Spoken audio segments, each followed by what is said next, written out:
Welcome to DDT Wrestling, Dad and Daughter Talks Wrestling.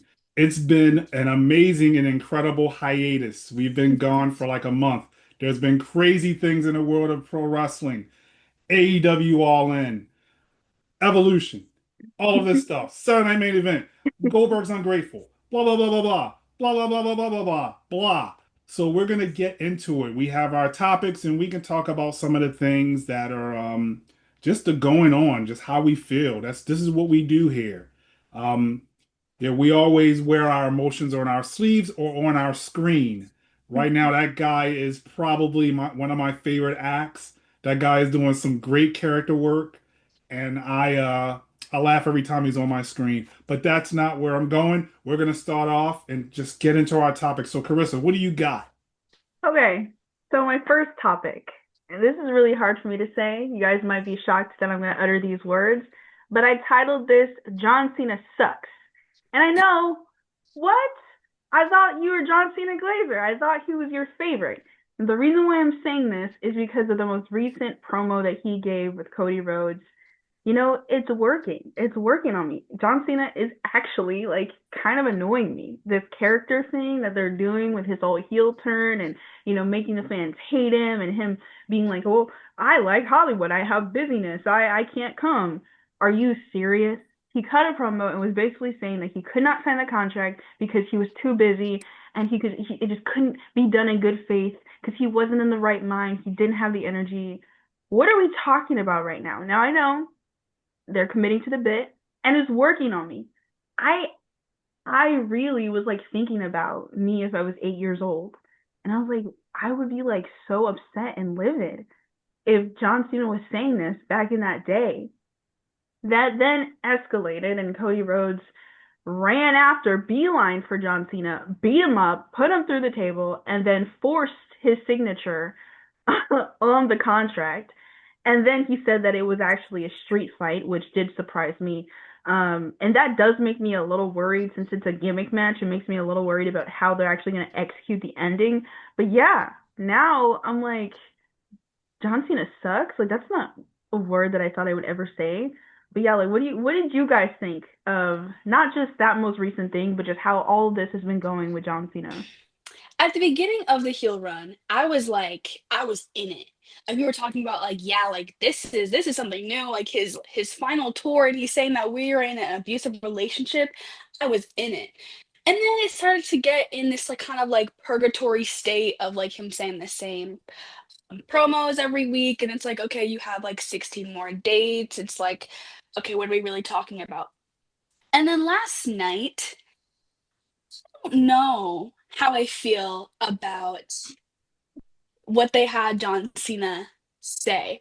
However, I will say if they are teasing a Cody Rhodes heel turn, then I'm okay with John Cena saying some of this weird kind of mediocre mid, like, I'm emotionally unstable right now, I can't work. While Cody's over here beating him with his own belt, forcing his Acting out. signature, like they're having a street fight. So I I think that a lot of things going on messed up a lot of things. But, I kinda am looking forward to this street fight. I don't know where the direction was going when I like, when he first started speaking, I was like, "Okay, what is this?" Because I thought he was gonna, like, be, like, cheeky and kind of, like, laugh at the fans almost, like, "Ha ha." But it kinda was, like, serious, quote, unquote, and I was like it was weird off-putting. But like I said, I like if they're going this kind of Cody Rhodes heel, put it in quotes because, he really isn't heel yet. But yeah, that's what I have to say for that. So when Cena turned and they got derailed because of the name we shall not name here on DDT Wrestling, he came out and did that promo and he said, I am going to ruin wrestling. And as you said, Carissa, he is committing to the bit. That's what that promo was. It's similar to the Shawn Michaels I've lost my smile. If I got that feel as I was watching it, I found Yeah. it a little funny. It was a little awkward, but Yeah. kind of think that's the point. Hmm. But you know what? I think making it a street fight is going to save this because they both saw that match that they had at WrestleMania. They both know what the Right. reception was at WrestleMania with the Fiend, that garbage.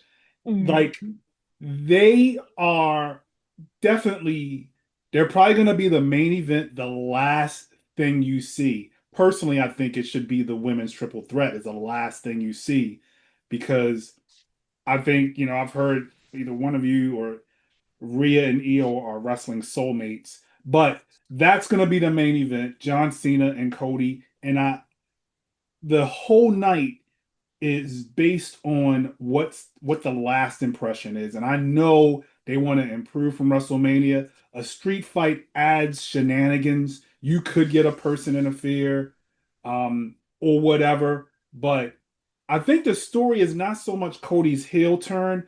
I think it's more of can he pull the trigger and go the extra layer to Mhm. to overcome because he couldn't, and that's when he got kicked in the balls and hit in the head, and because he didn't pull the trigger. I think this Hmm. time he pulls the trigger, and I think we're not doing predictions yet, but he'll probably come out. Right. Um, but it was an awkward promo yesterday, but I think Cena is sticking to the bit of ruining wrestling. I like that it's a street fight because that adds. If it was just a regular match, it would just be the same thing. Yeah. So. That's true. Yeah, I totally agree. And like fingers crossed that they execute the way they're supposed to. But you did mention about how you think that the triple threat, Naomi, Rhea, and Io should be the main event. And that kind of gets into my next topic. So there has been kind of back and forth about whether people think Evolution should be an annual event. And the main, I guess, best rebuttals that I hear to it not being one is that the women should just be the main events in regular pay-per-views and they shouldn't be singled out. To that I say, you better meet your words, WWE Creative. And I'm speaking to them personally because if you want to say that Evolution should not be an annual event, then women should absolutely be, the main event. They should be on the posters and you should actually be starting to, kind of treat them in that same way. Now, for me personally, I think Evolution should be an annual event, and the reason is because there's always going to be a disproportionate amount of matches for men and women in general. Not on NXT, but on the main roster, you definitely see that men are going to have more booked matches. And that's just simply because there's more male superstars. They do more stories with the men. There's more men titles. So it's just inevitable that there's going to be more matches for the men. So you might as well compensate that by having evolution. And you don't have to put so much pressure on yourself because it's like it's once a year, and there's so many women that have so much to offer to make the event that great. And today, still to this day, I haven't seen SummerSlam yet. SummerSlam hasn't happened. Clash and Pair hasn't happened. War Games hasn't happened. But Evolution is my favorite pay-per-view for 2025. It was perfectly timed, perfectly ordered. There weren't a crap load of commercials to interrupt it. They did a fantastic job with booking Evolution. And I think that one, this should show that WWE should do more than just a 5 match cap off. And two, WWE should definitely make this an annual event. Even if women start being, the main events, it shouldn't take away from the fact that Evolution should just be that thing that they give to the WWE universe. Yeah, I would have to agree. Like looking back at like Evolution, those matches right off the bat, watching Becky Lynch, um, Lyra, and Bailey, that triple threat was insane. They all were Hot start. just so good. Um, and like you were saying, like I just think I don't. I mean, like hopefully that this sparks that like annual kind of event because I just feel like we talk about it all the time. We have so many just good women wrestlers in this business that it would just be like a waste to just kind of like only have their stories be at these other events. I feel like having the evolution, like the all women, it's like, yeah, duh. Yeah. Like, yeah. Mhm. So, like you said, it was very well booked. It was poorly promoted. It was. They literally Hmm. had maybe 3, 4 weeks to put that together. And I think that gave those women fire to like, we showing out. Hmm. It was tight where the matches were. It was like within like, I guess within 3 hours, I guess. And they executed. The matches didn't drag. Hmm. It was just such a solid event. And I would also counter Triple H's point, thinking, maybe not the need for it. I'm like, why not celebrate it? And the fact is, there's a lot of women that are top stars that aren't going to be featured on those pay-per-views or PLEs. That's true. Typically, the matches featured on PLEs are just world title matches Hmm. right Hmm. now. I mean, I said, and maybe I can write this down in pencil. It is a male-dominated society, but I think in 5 years we're gonna be like, man, are they gonna put any more men matches on here? There's so many women superstars coming up through the pipe stream, Right. and I just think, why not have this? It is sold out. I think you can try to have it in a bigger venue. You don't need to rely on all the vets. You can use the current stars. Could Exactly. you imagine if a Evolution put Rhea and Jennifer, I mean, I'm sorry, Stephanie Vaquer as a main event? That's crazy. You're gonna sell out. You're gonna Absolutely. sell out. Like, so why not? And Why they not? like their money. They Right. like talking about how many their gate and all that stuff. So I think they absolutely need to have a featured event. What do we need? Like, I don't know, Heat Wave or anything. What do we need some of these throwaway events they Yeah, have? Hmm. Why not do an all women event? exactly. No, I totally agree. And then kind of bleeding into Evolution, they capped it off with one of the greatest things to ever end a pay-per-view. And it was this woman right here and her cash in that nobody expected. Um, Women's Money in the Banks have happened since 2017. I literally have them all written out. Carmella, Alexa, Bailey, Asuka, Liv, Nikki, ASH, Io, Tiff, and Naomi. And none of them have ever had a failed cash in. And a lot of people were like, well, we don't know because the current champion is Io and Rhea's, going after that. And the current champion is Tiffany and she's Teflon. They don't want her to lose. So there was a lot of back and forth about when the first women's failed cash in was going to be. And obviously, when Naomi won the Money in the Bank, I was really hoping that she wasn't going to be the one to have that first failure. But the way they executed her cash in was perfect. And this character change for Naomi was perfect. I have never seen something executed so well. And I mean, yeah, and she's a heel, but like people are cheering her just because of the nostalgia of seeing her during the Divas era, not getting booked all that much, not having that many opportunities. And then when she officially like leaves the business, just kind of being like, yeah, we can't feel the glow anymore, and then she comes back, kind of in this like, welcome back, she's a vet, we love to see her. Gets, in the tag team title with B and of course Jade, and then of course it escalates into that whole Tyler Perry BET special that was executed so amazingly, by the way. Like the acting chops on all three of those women was kind of crazy. I was not expecting that. But I really love this character change that they gave to Naomi. And I hope that she has a nice, long title reign. And it'll build stars, I mean, I know that they have this feud still going on between her and Jade, but I think it's fresh that she's on Raw right now. And like we mentioned, she has the triple threat with Rhea and Io. That is an instant main event or co-main event, at least in my opinion. Yeah, I've never been a bigger fan of Naomi than I am right now. Mm-hmm. Like, you were talking about how, like, to me, like, Naomi is one of those kind of like childhood, like, I remember her like way long ago when I was like a wee babe and seeing all of Ooh, like, the divas era. Um And I mean, I loved like the glow. I loved the neon. I think that that was very important to her. But then remembering when her like and Sasha Banks walked out the building because they felt that they weren't getting the respect that they deserved.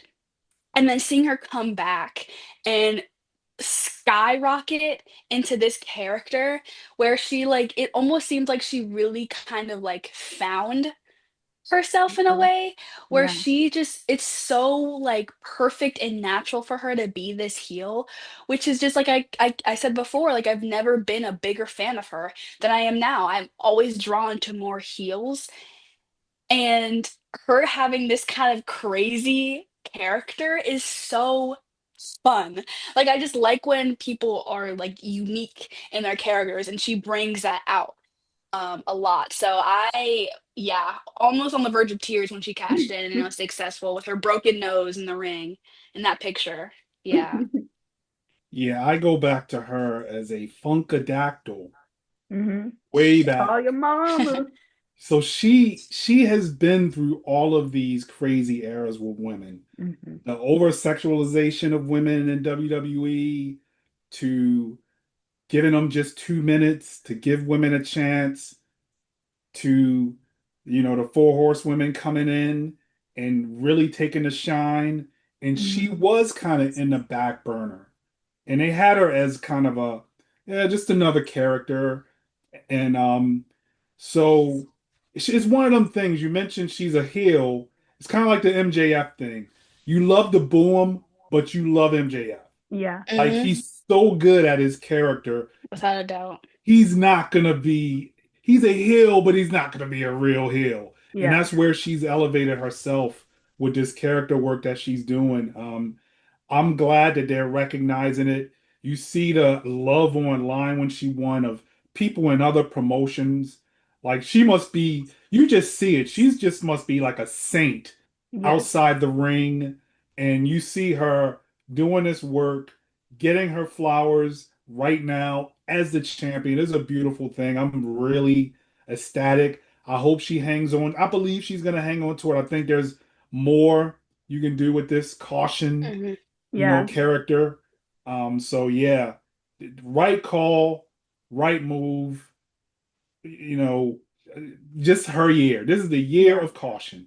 Yes. Oh my God, absolutely. And that originally was my last topic, but I did think of one more that I'll just like get through quickly. You mentioned in the beginning Goldberg ungrateful, and I do want to touch on that because this whole Naomi thing, you know, we talked about yes, WWE made the right decision, and it's like beyond right. Like they booked it right, they executed right.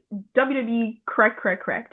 And there's a lot of criticism we give WWE, but another thing that I think WWE executed really well was their send off for Goldberg. Like Goldberg has had numerous opportunities to kind of get back into the picture because of his legacy, right? And we can have our own opinions about whether we regard Goldberg as like an amazing wrestler or whether we liked him. I'm not really the best, with like naming Goldberg like matches or anything because he was, a WCW guy. But what I do know is that he's an attraction, and it was always exciting to like see him. I do vividly remember a time when I was like, oh my God. I think it was like one of the first times where I was like actually like shocked at a match decision. Cause like when you're a kid, you just cheer regardless. You boo when it's an evil heel, you cheer when it's a good guy. When Goldberg beat Brock Lesnar with one spear in like 15 seconds or however long that was, I do not remember what pay-per-view that was. That was like one of the first moments when I was a kid that I was like, this was the decision. Like, is this real? I couldn't believe it. But at that point, that's when I really saw like the skyrocketing of Goldberg as an attraction. And what WWE gave him for his final goodbye was a title match in his hometown. And when you think about that kind of send off, you think, well, that's fantastic, because for somebody who gets into the Hall of Fame is usually when you put a bow tie on it and you say goodbye. Some people, they're not done after the Hall of Fame, they want to keep going. And we do still see that with people like Trish Stratus, for example. But Goldberg decided, yeah, this is going to be my time. This is going to be my send away. And unfortunately, he didn't really seem to be happy about how it was executed. Now, I wouldn't necessarily say that it was perfect. On Saturday Night Main Event, NBC is notorious for cutting them off within the last couple of seconds, and we've seen that multiple times. I don't think that was a personal thing for Goldberg. Yes, it was a little awkward that they cut off his speech where he had all the people in the ring, but kind of hearing this whole, him not being super happy with it, him kind of insinuating that it was a rib, and him kind of saying oh, I've got 2 more weeks and then I have more stuff that I can reveal about it, and he's entitled to, feel the way that he feels. I haven't lived it, so I don't have that personal experience, but it left a little bit of a bad taste in my mouth and a lot of people's mouths that he was not fond of this, even though it was very much a nice, generous offering from the WWE, a championship opportunity in your hometown. What more could you ask for?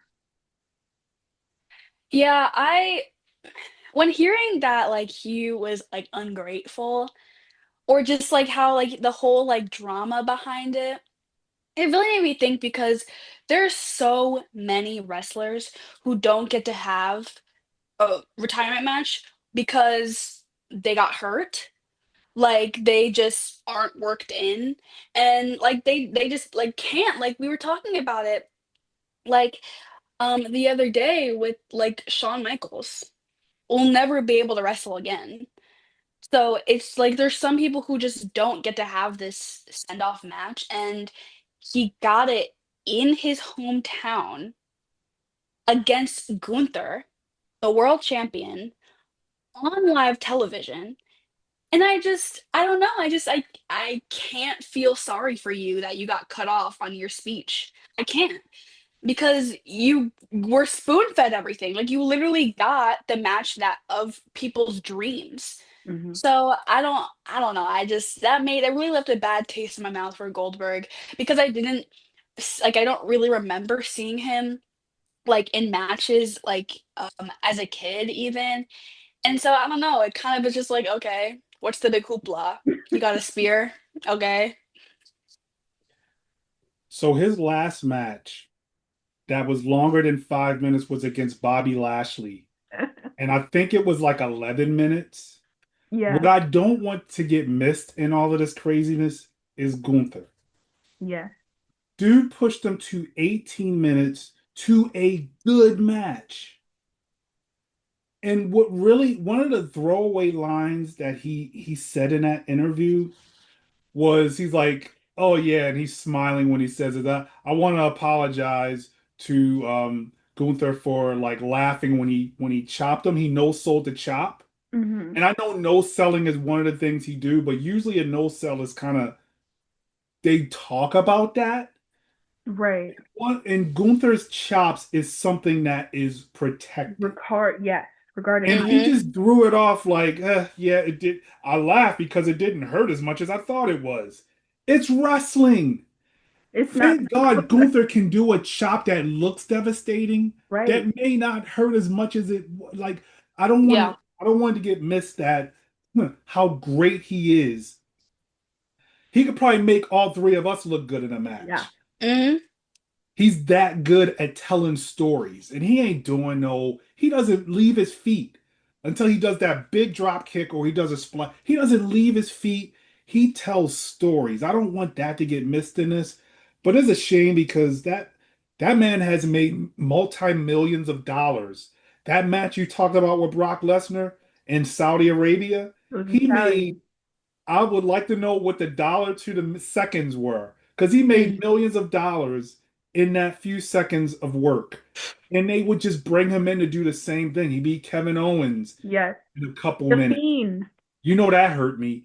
Yeah. And the Fiend. Bray Wyatt. They were building the Fiend to be, of course, supernatural. Nobody was beating him. He no sold the fear factor of the Fiend. And in this interview caps off the poor image of how Goldberg is going out. He Yeah. hurts Charles Robinson on the way out the door, and Bret Hart was right. Bret Hart Bret was right. Hart has always been right. People looked at Bret Hart like, why are you still hanging on to this? Why are you still Past. okay? Yeah, like it's not ballet. I hear people say it's not ballet. Like, dude basically ended his career with a severe concussion. Right. The dude looked like he aged in dog years after that happened to him, and he Yeah. never really felt remorseful about it. No. Mm. No. And it's like the way he wrestled was like you know what? I know I'm veering off. Braun Breaker right now, everybody says his spear is like the best spear in the game. It's But so One you of my good. can look at that favorites. spear and see how he protects him. Mm-hmm. Goldberg was hitting people with reckless abandon, like a football player. He was literally hitting them like how football players not trying to protect you Yeah. when That's they Mm-mm. dive true. at you to tackle you. That's how Exactly. Goldberg, and it's wrestling. It's wrestling. Yeah. So, Mm-hmm. I got off on that tangent, but he's talking about in 2 weeks he has more. He should stop right now because everybody, people not in the wrestling industry is coming for him for Yeah. coming off as ungrateful. So Hmm. who knows? Maybe he'll show up in AEW, or I don't even know if Tony Khan would want that. They've been doing a good job of not mentioning WWE again. They've Right. been doing Mm-hmm. a good job of like, let's focus on our product, and it's been good. Um, but anyway, that's the Goldberg rant. I think we went long on that. He's the other name that we should not say here Yes. again. No. That list Yes. is gonna grow, but but but that's it. That's what you got. Ava, what do you got for us? So, Dad, you mentioned football, and I'm gonna kind of add on to the point that I was talking about before we started recording. Um, we're in an era of surprises. And I keep saying that. That's like my catchphrase, era of surprises. You don't want to predict anything because you never know what could happen. With that, there has been so many surprise injuries or just devastating. We had Liv Morgan, who's been out for going to be out going in probably 6 months. We had Zoe Hmm. Stark, Start that. out before, which was just a brutal injury. Um, and then we had obviously Seth Rollins go out, what we assume to be a really bad injury.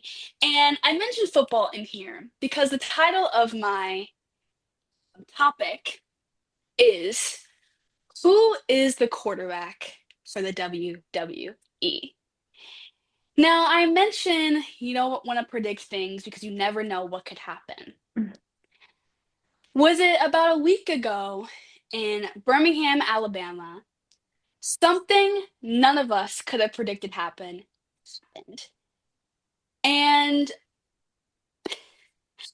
one of my goats, the OTC, gum gum gum, came back to save CM Punk and Jay Uso. Now I'm gonna bring it all together because there's been a lot of discourse on who is the quarterback. Is it Cody Rhodes? Now that Roman Reigns is back, you saw the reaction he got. Who is the one to lead the company? And you know, when Seth Rollins got hurt, I think that Triple H called an audible. I think he was like, you know what? Let's do plan C. Let's get the big dog in here. Get off And I vacation. think the OTC answered the call. I think that he came back and whatever they have going on was probably better than what the plan B was going to be because he's back. Do I think Roman Reigns is the quarterback? You know what? I'm going to have to say yes. Because every time he's here, he brings in the attraction. He brings up the viewing all the time. He is the biggest superstar right now in that company. I think Cody Rhodes definitely deserves his flowers. He's been putting in the work. Roman Reigns has been gone. He's been putting in the work. He's 100%. But I think for someone to be able to bring up like the company just from a surprise, like in Birmingham, Alabama. I think that that is someone who is like one of the like the face of the company, leading the herd. That's my opinion. I somewhat agree, somewhat not agree because of what Roman Reigns is now. Mm, Roman Reigns is an attraction. Your QB1, um, let's think about our team. We're all Ravens fans. Lamar Jackson is QB1. Without QB1, they're kind of rudderless. QB1 mm, needs a coach to kind of, Lamar was different when they had a different coach helping him.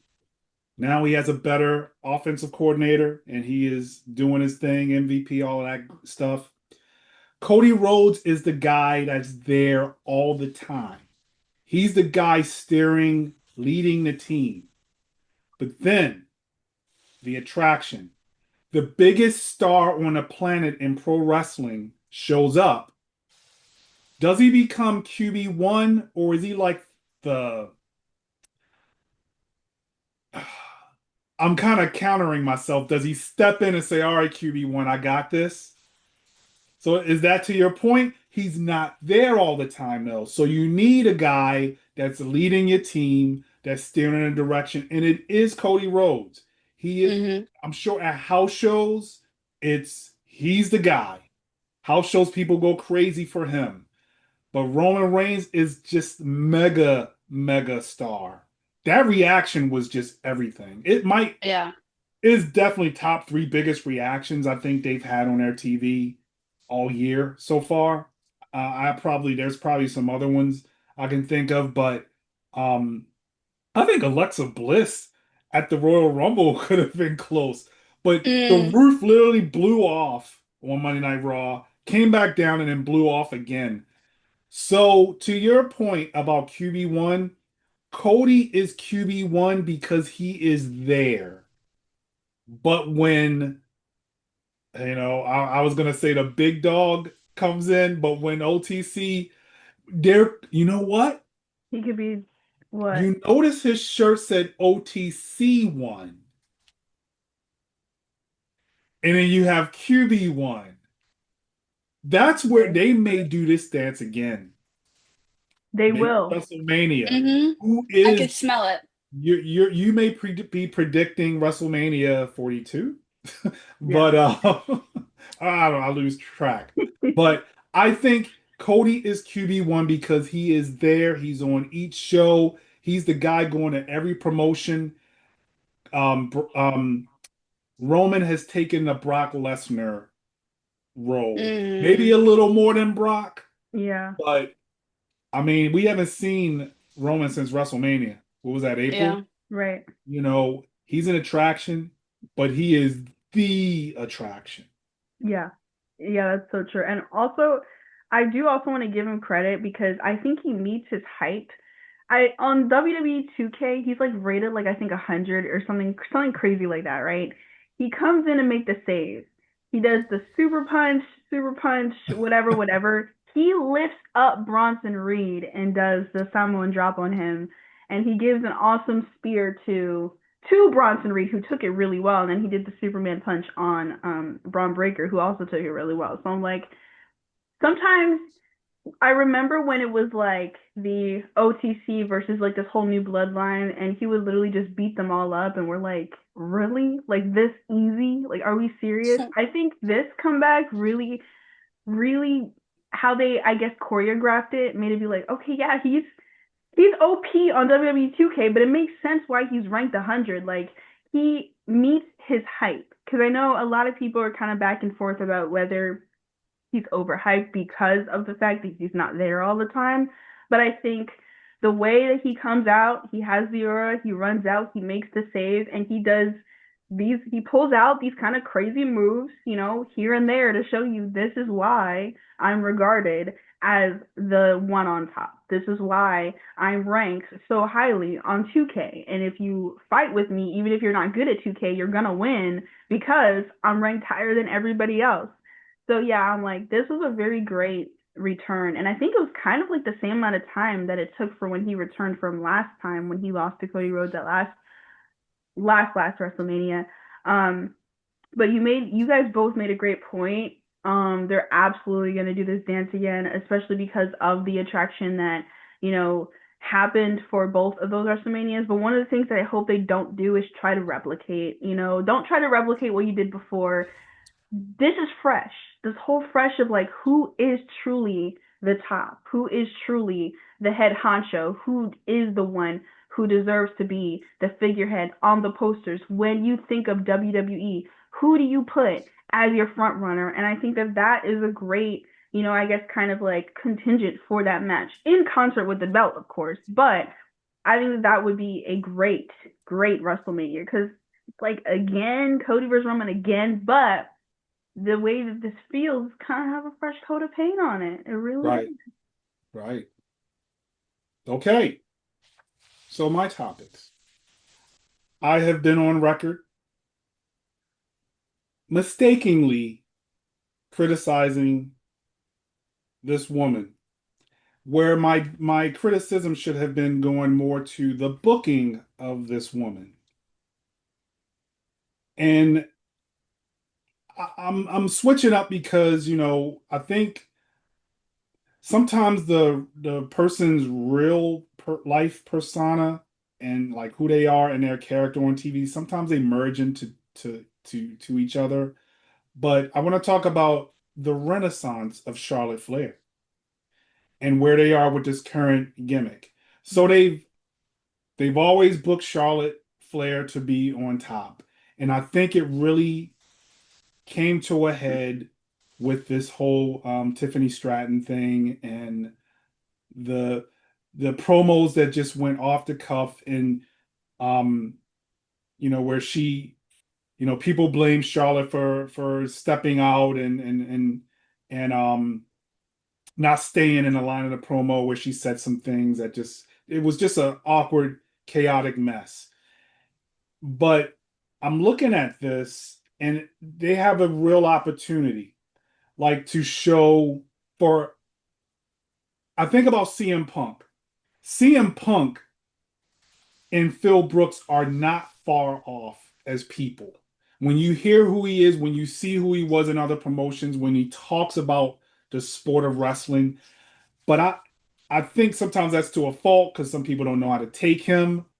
But I think this has a real opportunity right now with that interview she just did, the news article she just wrote about the things that happened in her life during her injury. A lot, it's crazy some of the things that Ashley went through, and the line that really sticks to me that when Tiffany Stratton talked about her being 0 for 3 with marriages, and she was like, "Wow, Charlotte didn't get 3 divorces, Ashley did." Mm-hmm. So that kind of really threw her off, and she really acted emotionally. And I think, like, when guys are doing promos, like, if me and you were in a battle or whatever, I'm gonna be like, "All right, Carissa, can I go here? Right. Can I talk about your mama?" And you No. ask me that, and I'm like, "No, you can't talk about my mama." So you would talk about that, or you would just go for whatever. Some people are like that, Yeah. but I don't think that happened. Right. And some of the things you hear is that didn't happen. But anyway, I'm going off topic. But the Renaissance is it seems like there is a effort right now with the media thing. She's been done an interview with a few podcasts. The very transparent article she wrote, and this pairing with Alexa Bliss. I don't know. I didn't know what to expect from this. Um, but something about it is making me think about a promo she did with Shotzi in the back. And I think it was when Shotzi was dealing with like I think her sister or something, and like Charlotte hugged her, and if this was a hole in the back, I'm like, we should see that aspect of Mm-hmm. Charlotte as well. Mm, This would like because she just isn't a good face. You can't. It's mm, kind of the issues with Tiffany Stratton. Sometimes a person's natural persona just is heel. Like Right. and you can't do it. And I feel like Charlotte being a top and the best in the world and all of this stuff, it's hard to like that. Hmm. It's hard to relate to that, but you can relate to this Ashley slash Charlotte character, and I'm liking it. I like this pairing. I think they definitely have tag team gold going, but that's where I am. I feel like they're doing this shift, and I think they're executing it well. And I'm happy for the lady, especially reading that article and seeing what she's gone through. But that's my topic, the Renaissance. Yeah, like I'll also take accountability because I feel like the main criticisms that I would give is because people would say, with them being fans of Charlotte, they would say Charlotte Flair is head and shoulders above X, Y, and Z. And that really got to me because when they would say X, Y, and Z, X, Y, and Z were people that I regarded very highly. And it's not just the other four horsewomen. It were people like Asuka, people like Bianca Belair, people like Rhea Ripley, et cetera, et cetera. The list goes on. People like Naomi, who's right behind me. I'm like, saying that she's head and shoulders above them, that's, your opinion. You're entitled to that. And I think that was what really annoyed me for some of the Charlotte fans. And that kind of rhetoric is not exclusive to Charlotte fans. You hear Rhea Ripley fans talk like that too. You hear so many other kinds of fans talk like that too. And that's where the fans can kind of really ruin the reputation, the image of the actual person. Um, I think this vulnerability that we've seen from Ashley was amazing. And I think the reason why she was never a good face is because there was nothing about her that was relatable. Her dad was regarded as one of the highest in WWE, and she was almost always in the title picture. And if she wasn't a couple months. And when it came to the whole dynamic with the four horsewomen, every single time one of them had the title, you could guarantee that she was going to be the one to take it from them. You look at women's Money in the Bank montages, and the person that they're cashing in on most of the time is Charlotte Flair. So there was nothing that was possibly relatable about her, and cheering for somebody like that does not help. And on top of that, they didn't do well at all with creating bonds between her and other wrestlers as Charlotte Flair. As Ashley, I'm sure she's locked in with so many of those men and women in that locker room. But as Charlotte Flair, when it comes to us wanting to cheer for somebody, you have to build the bond and be like, oh, okay, they're associated with this person. They're doing that right now with Alexa Bliss in a very natural way. We've seen their dynamic before, and back then, Alexa Bliss actually cut a promo saying, Charlotte, are you really anything without the title? Back when Bliss used to kill people on the mic. Now they're having this really natural, odd pairing, couple, which a lot of people like to see that. A lot of people like the kind of opposites attract, odd pairing kind of pair. It's just fun and it's funny, and that's the kind of gimmicks that they're giving.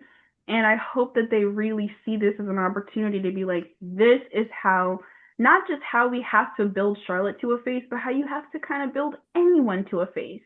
Because it works. It works when you make us care about them because they have a bond to somebody. The easiest way to make somebody a face right now for the men is if they become friends with Sami Zayn or something. Because Sami Zayn is the nicest person to ever live right now. You know what I mean?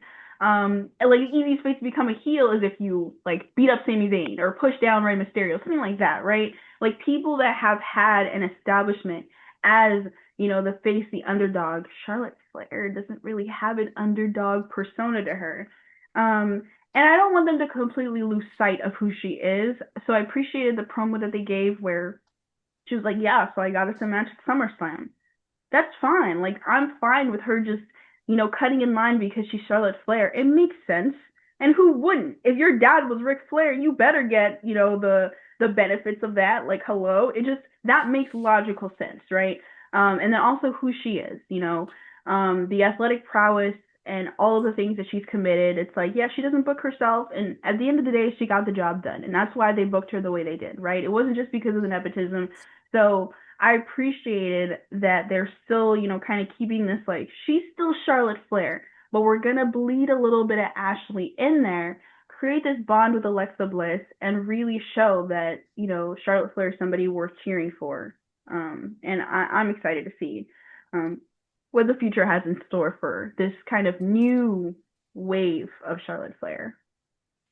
Yeah, I think we were definitely like a hating Charlotte household. I think it definitely ran in the Hate veins. is so Um, strong. Critical. okay, critical on Charlotte Flair. But we very openly talked about our opinions about her. Um, and I do think that there is just like a second wind almost about her, where it's like it's like this different aura. Like I don't know if it's like just pairing with Alexa Bliss she has going on, or maybe it's like my dad was talking about like the interviews that she's been doing, where it kind of is pulling back the curtain like a lot. And like you mentioned Carissa about like having that relatability to her, and I think that that interview did exactly that. And Mhm. even me, who very critical on Charlotte Flair, and comparing her to other wrestlers that I see as some of the greats. Like I am a Sasha Bank fan, or Mercedes Moné, ride or die, always. She's my favorite four horsewoman. And I think that when almost all of her title reigns were taken over by Charlotte, her losing to Charlotte, or Asuka, she was undefeated in NXT, and then they, ended her streak. I can't even finish it. It just makes me sick. Um, but now it's like we were talking about, kind of like this second wind, is aura. People were cheering for Charlotte during that was it the Evolution. Evolution. tag, yeah, evolution. And it was kind of like, I don't know, I was kind of emotional in a way about it, because of some of like, the things people have been saying, me included, and kind of not getting on the booking, but just her as a person. And so now when it's like, okay, better booking, Domino's, better pizza, better delivery, whatever the catchphrase is, better ingredients, it kind of is, it's morphing itself into this new thing that I'm really loving. Mhm. Um, but yeah, the renaissance of Charlotte Flair, like that. And if they stay on this path, when she goes back for a World Women's Championship as a face, the pop will be big. It If Yeah. they will. can keep on this path of this like humanizing Charlotte. Yeah. Like, But my final topic and our final topic, is it real or is it fake? So, when Seth Rollins had that match against LA Knight on Saturday Night Main Event, and it had that awkward ending. He had that flip where he did this like the senton splash where his knee looked like it buckled, and then he did another flip where he started to sell. And then there was the awkward timing with it, and then they went to the out of nowhere the blunt force trauma and ended a match. He's been on this whole thing of I think he hosted this show and he was given a report. He's like, we don't know.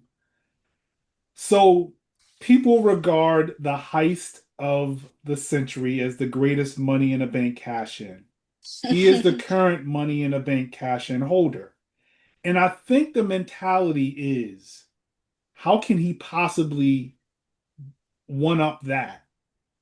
He don't want to do it. He don't want it to tarnish that. So how yeah. can he one up it? And I'm gonna go back to probably Carissa's moment when she thought that John Cena was the greatest human of all time, was when he showed up at the Royal Rumble when no one expected it, and then he won the Royal Rumble.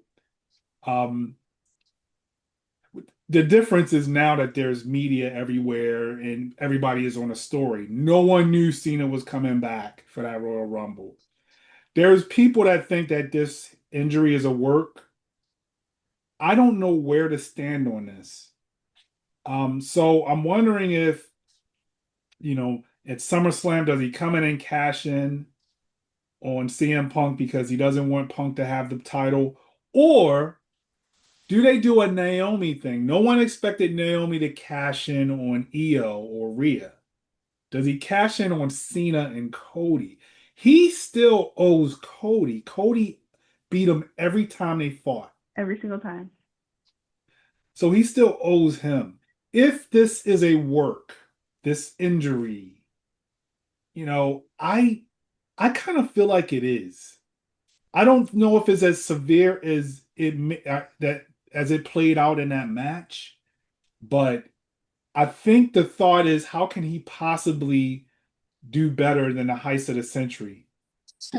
Than to have an injury where people think, "Oh my God, he's going to be gone for 8." He mentioned in this interview where he hosted a show actually, we're hoping for WrestleMania. I think he's gonna show up at SummerSlam. Yeah, like I compare it to when WWE has real injuries, they are pretty quick to report that this is a real injury. Like for Zoe Stark and for Liv Morgan, they were quick to say, "Yeah, this is real. This wasn't anything to be expected." The news people come out when Rhea Ripley just had that very unlucky streak of getting injuries that were real.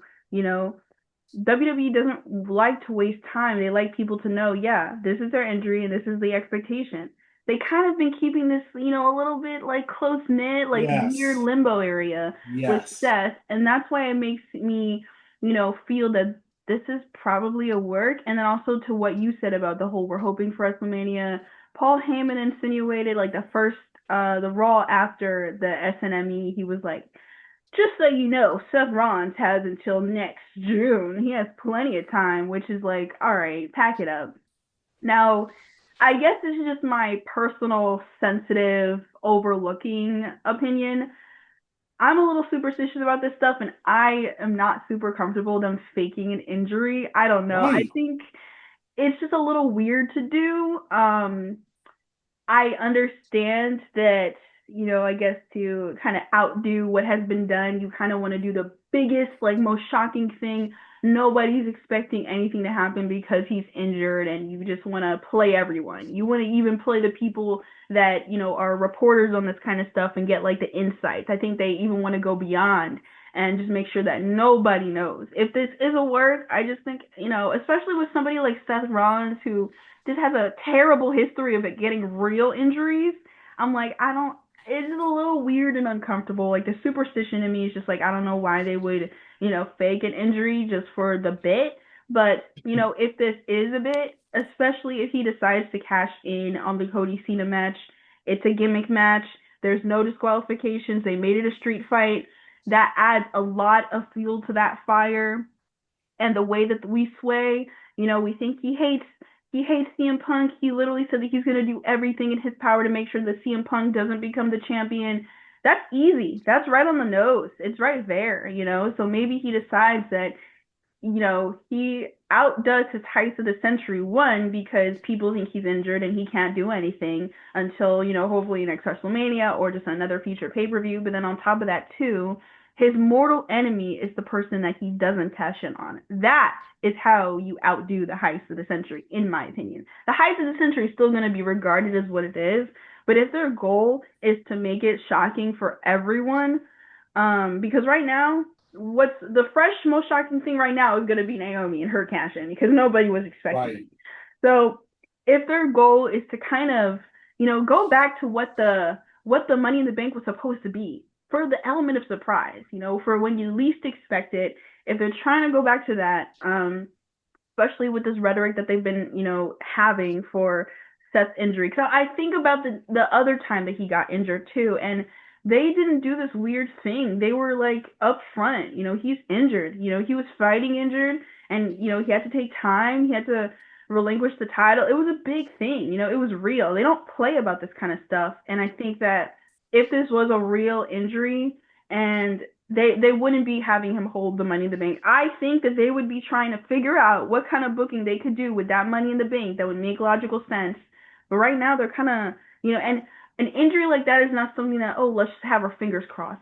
No, that's not like a sprain. That's not like a little paper cut. That's a real thing that you would need surgery for or something. So yeah, I also am thinking that it's a work and they probably are going to attempt to execute something that outdoes the heist of the century. the execution is just it, right? Now they could do the obvious thing and just, he commits to his bit of hating CM Punk and he casts in on CM Punk and we're like, well, yeah. But the shocking thing would be the Cody Cena. Cody Rhodes needs to save the business. Seth Right. Rollins cashes in. That's crazy. A quick point to what you said about not feeling comfortable about like the injury thing. Mm-hmm. So there's wrestling injury. Will Ospreay Right. got injured trying to help Adam Page win the title. They took him out on the Right. stretcher with a neck brace. Wrestling injury. Right. But then there's what they did. They had the medical professional come in, they stopped the match. Right. They it was an awkward moment, and then he stood up and he took the finisher. It's like they pull the curtain back sometimes and do those things. That's where it is weird. Mm-hmm. Like I really don't feel comfortable either with them blurring the line of an actual injury. Right. Like especially when we just saw Zoe Stark Mm-hmm. and Liv Morgan Mm-hmm. have similar moments on TV. Right. Yeah. So when I was, watching like that match go down, I was really looking at reactions. Specifically, I was looking at Lagoat's reaction. And it was like you were talking about, you mentioned Liv Morgan and Zoe Stark had like almost the exact same moment on television. And both of those times, they didn't have them. I mean, it was an injury that was, very like bad. So they couldn't have like, worked in like a finale. But he hurt his leg and then they worked in the BFT. It was like you already like went up to Paul Heyman and you already had like, the official on the ground. It was like, I don't know. It was like just cut the match, you know? At least that's what I would think. And I was looking at LA Knight's reaction and it was like kind of like he was frustrated, like visibly frustrated. And it was a frustration that was like almost like I don't know, I was cringing at how like awkward the situation was. I was like, what's going on? Like I don't know. It was just really weird. And then they played LA Knight's music and it was just really awkward. Now, if you take a closer look at this picture, you see the OTC in these glasses. And I have to go back to that because if Seth Rollins is not hurt, I really, truly don't think they would have brought back Roman Reigns in Birmingham, Alabama.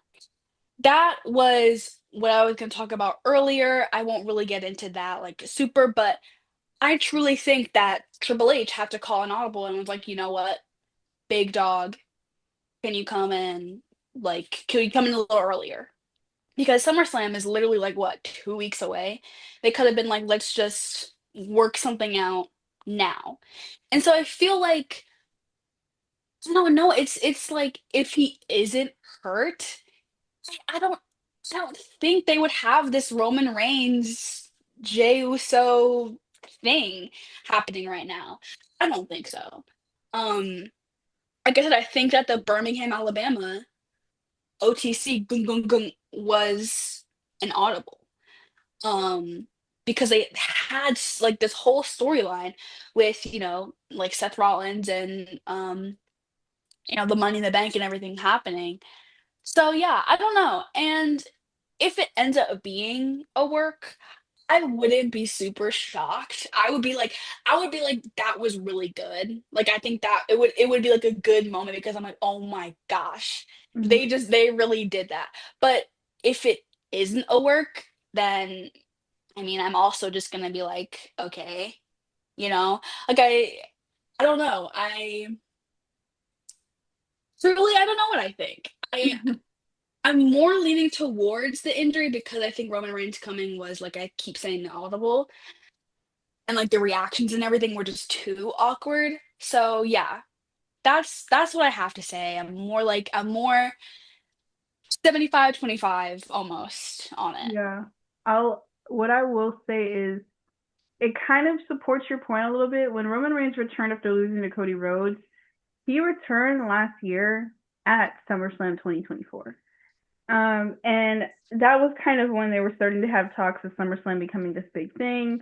SummerSlam is 2 nights. So, honestly, I think that where I was thinking before Birmingham, Alabama, was that Roman Reigns would at least return by then, because his return for SummerSlam 2024 perfectly set up War Games 2024 for original Bloodline versus the new Bloodline, and that's exactly why they did it.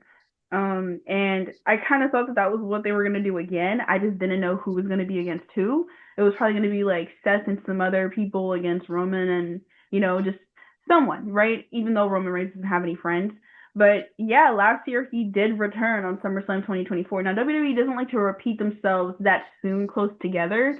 So, there is some like, hey, maybe they just wanted him to be a little bit earlier, but they did give that like 8, or I guess not 8 months, but like 4 months of break of Roman Reigns. He comes back at SummerSlam, big boom, oh my gosh, sets up War Games. So now it is a little weird about how, he returns the SmackDown after the whole thing went down, now there was reporting that he was ready to return and his return would be imminent, but they say that all the time. They said, well, you never know when Roman Reigns is going to come back after Cody Rhodes beat him. He didn't come back until 4 months, right? So they like to do this kind of like false reporting thing. So based on like what I said about the whole like, they're acting a little bit weird with how they're reporting this injury. A part of me thinks that it is the work. And then the whole like Roman Reigns returning at this point, I think they're just ready to kind of just throw everything at you, because you mentioned it's the era of surprises, which I think that's a perfect name to call this era. The last couple of years, and I guess the next years, the forthcoming years, the era of surprises. And honestly, when you have somebody like Seth Rollins, like CM Punk, like Cody Rhodes, like John Cena, like Roman Reigns, all in one conversation, you can throw Jey Uso in there, you can throw Gunther in there, you can throw Drew McIntyre, you can throw Randy Orton. You're like, who's gonna have the title? There's only 2, and then 2 like mid-tier titles. There's only 2 titles, so I think, there's definitely a point on both ends about whether this is a work of an injury and then it not being it. So I really do think SummerSlam will give a lot of, clarity on what their goal is for all of this hoopla happening. I will talk to, like the point, Amy, you made about his expression. So it's Saturday Night Main Event, network television, millions of viewers watching you and Seth Rollins. I know he wanted to show out. Was he going over or losing? Who knows? We don't know. But I know he was probably frustrated that it didn't get to the finish. Or he's frustrated because he knew basically he was in a big storyline with Seth and the Bronze, and now it's gone. Mm-hmm. That face could have been. It's over. Like his run to some. Who knows what they're gonna do with him with SummerSlam, but I think that face was that. If it's a work, but. Because, I mean, he could have still been in character, even though sometimes I've seen that when guys are really hurt, they still try to stay in character to try to keep the flow going, keep the show going when something goes wrong. His look could have been, I'm out the storyline now. Is like Roman's coming back now. Roman and Jey are probably going to be a tag team. Goddamn Roman. That look could have been that. But that's it. We've gone on. We've talked about, we poured our hearts out in these topics. Like, subscribe, comment, tell us what you think. Tell us if you think we're wrong. But we're not. Anyway, thanks. Thanks for listening. Thanks for watching. DDT is out. You just can't get up from that.